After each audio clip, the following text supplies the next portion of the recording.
Sige sir, ano po bang ginawa niyong maghapon noon? Kaya nasipin ako. Nagka-tricycle kayo. Tapos, Nasipin ako ng tricycle. anong naramdaman niyong nung nagka-drive kayo? Nahilo ba kayo? Natumba kayo? Hindi naman. Anong Parang pag-uwi niyo? bigla Ano? akong ganito ng pagka... Dinala ako sa clinic. Pumunta rin ako mag-try ng mga ano. Parang lumakas na yung sakit ko. Umahospital ako sa Quality. Okay. Nung dinala kayo sa clinic, parang sa tingin nyo, lumabas pa yung mga sakit nyo. Oo, lumabas. Ganun ang base sa pagkakasabanggit nyo sa akin eh. Yun nga. Nilipat kayo sa malaking ospital. Oo. Nasaan yung files nyo para malaman natin kung ano yung naging findings? Nagkaroon ng ano tayo, lumamat. Sumasakit ba dati dito nyo? So dati. Oo po yan, oh. Yung femur neck nyo, hindi klaro. Tapos, yung mga balakang nyo tayo, lamog na lamog. Yung mga vertebrae nyo, hindi na visible yung iba. Tayo, may compression fracture kayo tayo. Ano yun? Lumiit yung vertebral body niya. Kaya akala mo, sa kakadrive niya, hindi niya napansin yun. Akala niya, masakit lang yung balakang niya. Alam niyo yung pagtitiis, yung siyempre, kailangan kong bumiyahe. Kahit matigas na yung balakang niyo, kahit hindi na kayo gano'ng makayuko. Siyempre, ini-expect nyo kasi sarili niyo, nakaupo lang kayo sa ano eh. Yun. Kaya yung mga pagyuko-yuko na ba, parang unti-unti siyang umano siya yung upo. nahihirapan. Mm-hmm. Kaya ito, dapat paulit nyo to. Lumiit yung vertebral body nyo tayo. Paulit. Kumalahati, ito. Ulit ng x-ray. Opo. Sa lateral view. 1, 2, 3, 4, 5. L3, L4. Ito. Yung ganyang kalaki, lumiit ito. Lumiit. Tapos ito, kung mapapansin nyo parang may bukol dito. Itong, pansinin nyo itong bukod tangi nag-iisa na yan. Tingnan nyo, bukod. Sa kabila. Bukod. Kakaiba, di ba? Oo. Plain to. Oo, plain to. Dito, yan, yung portion na yan. Yan, hindi pa smile tayo. Tayo, discompression to tayo. Tapos, tayo, haplusin mo muna, no? Kahit wala kayong bayaran sa akin tayo, walang problema. Ang mahalaga, mapunta kayo sa tamang kasi hindi siya pang hindi siya pang adjust pa for the meantime eh. Kailangan malinaw to. Ganito dapat ang lumabas sa x-ray nyo tayo. Clear. Ipaulit nyo tong x-ray kasi maaari ko siyang mapahamak pag pinakailaman ko yan. Maaari siyang lalong malumpo. Ngayon kahit papano, kung mapapansin nyo, mahina siya pero nakakatayo. Pag nabago kasi yung posisyon ito, pag gumalaw ito, nang hindi naaayon sa ano niya, baka maipit yung spinal cord niya, lalo siyang malumpo. Lalo siyang hindi makakilos. Ganito tayo yung tsura ng ano. Dapat ganito. O, puro murupok. Pati ito mali. Because, dito lang kasi ang kinuwanan. Buo po yan. Hanggang leeg. Ito, nakakonekta yan sa leeg.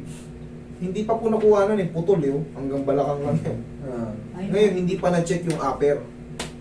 Pero ito, nakakonekta yan dito. Pero yan, konekta yan sa buo.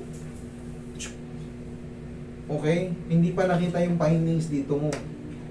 Ngayon, mami, hindi ko pwedeng galawin ito. Pag nawala to sa forma, magkaroon ng tinatawag na spondylolisthesis, lalo siyang mapaparalisa. Kailangan to, maklear yung x-ray niya. Paulit niyo yung x-ray nito bago natin makialaman. Kasi pag pinakailaman to ng bara-bara, ng hindi baka lalong manghina si tatay, pagsisisihan natin pare-parehas. Kasi nakikita ko na nga, in-apply ko pa.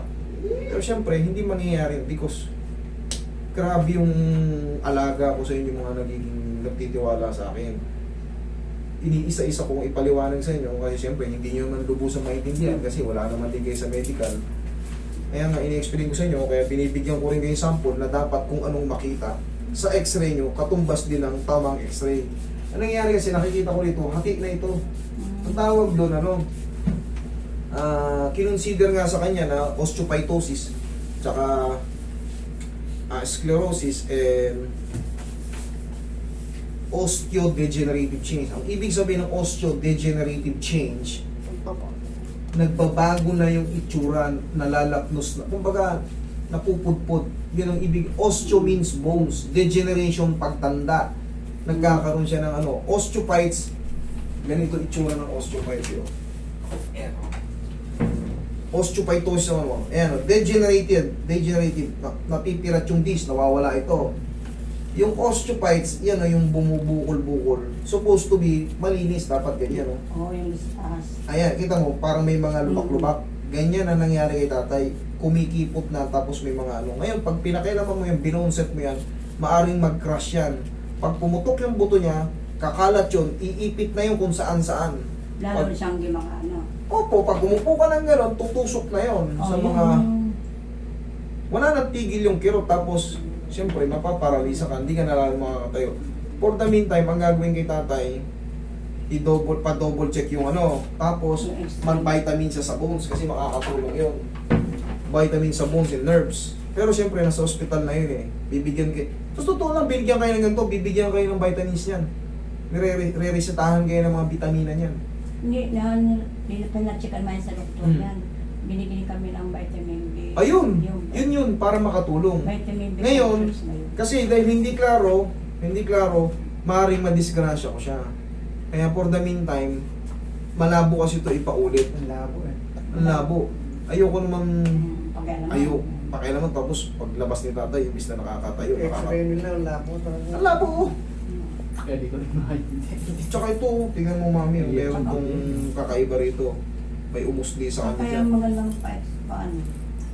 Sa ano, card yan mo, para makapagpaano kayo, malabo eh. Para maging safe din kayo, ha? Ayokong, siyempre sa bunga ng kasipagan yan, tinitiis nyo, natatagtag kayo. Siyempre, baka doon na kayo tumanda sa pagta-tricycle. Akala nyo kasi nga, Hindi ba masama yung X-ray ulit? hindi masama. Matanda, ang masama, pag baby pa kayo, bawal ma-expose sa radiation. Hindi naman na kayo baby. Bawal lang yun yung ano, yung bata kasi maapektuhan yung sa radiation. Hindi na tayo bata. Di sir, hihingi pa kami Kasi ng pera. Pang kung ano. Magkano lang yung ang referral, magpapa-check up kayo. Punta kayo sa ospital. Pag nagpa-check up kayo, Ano sasabihin mo sa... naka-on mo ba yan, Gan? Iyan mo na lang ganun. Mas Tay, ganun pala yun. malakas kayo tayo ha. Paano ko pala pag ano? Kasi